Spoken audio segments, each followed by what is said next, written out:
so your aim is not the best.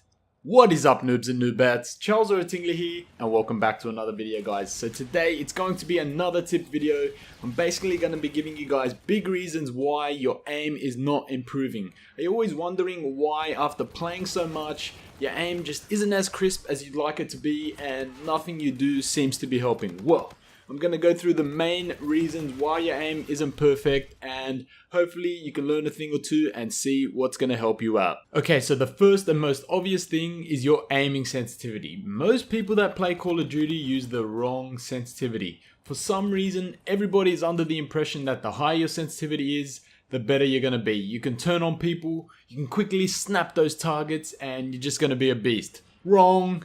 In Call of Duty, missing one shot in a gunfight can cost you your life, so you're better off using a 1 sensitivity and keeping your shots on target than using a 10 sensitivity and shaking your shots all over the place, guys. You need to drop your ego.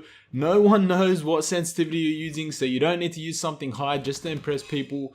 It doesn't really matter how high or how low your sensitivity is, as long as you can control that shit, keep your shot on target, it's going to be better for you. I would recommend in the range of 4 to 8. I personally use 5, sometimes 6, and this is perfect for me. The reason your sensitivity doesn't matter as much, and I've mentioned this before, is that you should try to make all your gunfights be from directly in front of you. You need to maneuver yourself in a way where the person is always going to be right in front of you. You always want to center your aim and aim your crosshair in the proper direction at all times. The next thing I wanted to mention is that you don't play enough. Call of Duty, actually any game you play, is all about muscle memory. The more you play it, the better your fingers are going to get at controlling the character in the game. Even if you're not hopping on Call of Duty every single day, I would highly recommend jumping on, even if it's just for 5 to 10 minutes, and hopping into a private match with some bots. The reason for this is that you're allowing your fingers to constantly be getting used to the sensitivity you're using. The less you play, the harder it's going to be on yourself.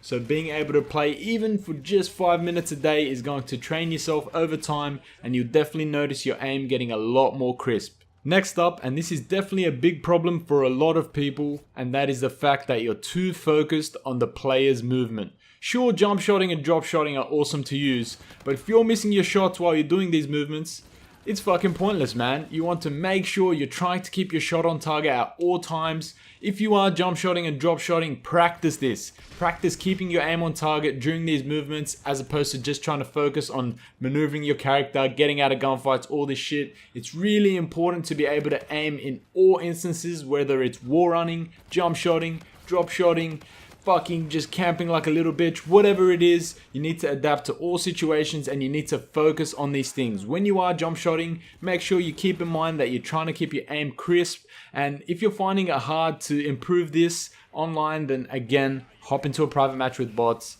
and fucking improve that shit. The next thing I want to mention, and this is actually a bigger deal than people think, and is the fact that you should not be playing when your hands are cold. If your hands are cold, it means there isn't any blood circulation, and this will limit the movement of your fingers. Even though you can still move them as much as you could when they're warm, you can't move them as quickly, as precisely, and this is definitely gonna impact your aim in game. What I like to do before I start playing is either turn on my little heater in my room just to get the ambient temperature pretty warm in here, or I'll go and run my hands under some warm water for a good minute or two. This will allow my fingers to warm up, and then as I start playing Call of Duty, they'll stay warm because I'm using that shit. And now the last thing I wanted to mention for this video is the screen that you're playing on. If you're playing on a really big TV, odds are it has a lot of input delay. What input delay is how long it takes for what you do on your controller to be displayed on the screen. This is a really big deal. Actually, well, more so when it's at a competitive level, but it's a big deal because you might think that you're turning a certain amount to aim at the enemy, but the input delay is causing you to either overshoot it, undershoot it, and this will really affect your gameplay, guys. If you're able to, you should really consider investing in a gaming monitor. I personally use a BenQ monitor. It wasn't that expensive. You don't need a top of the range $500 monitor. You can buy one for like $100. Always look at the input delay, the response time. If you can find anything at 10 milliseconds or below, that would be perfect for you. Trust me, guys, this can be a really big deal of why you're not able to make your aim really crisp. I remember when I used to play on a big TV, I was able to get my aim pretty good, but as soon as I switched to a monitor, I realized that it can be a big deal. To be honest, I was switching for competitive, so it might have seemed like a bigger deal for me. It might not be that big of a deal for you guys, but it is definitely something you could consider if you're willing to purchase a gaming monitor. And that's it, guys. I'm always being asked how to improve your aim, and while I do have a video on how to improve your aim, I'll link it above.